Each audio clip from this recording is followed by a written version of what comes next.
Iran ও লেবাননের সঙ্গে দীর্ঘ ৪০ দিনের যুদ্ধে ইসরায়েলের আর্থিক ক্ষতির একটি চিত্র সামনে এসেছে।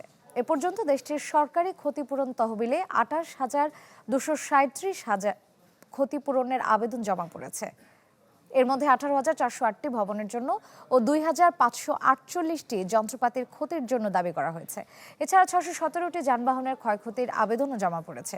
ইসরায়েলের অর্থ মন্ত্রণালয় এই যুদ্ধের আনুমানিক প্রাথমিক ব্যয় নির্ধারণ করেছে প্রায় ৫৪,০০০ বিলিয়ন শেকেল, যা মার্কিন ডলারে প্রায় ১৭.৫ billion.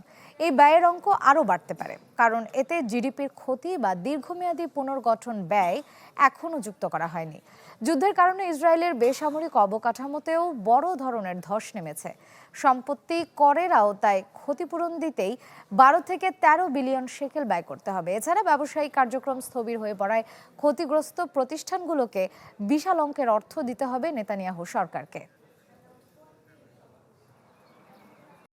Hire Google TV. Smart living powered by Homey AI.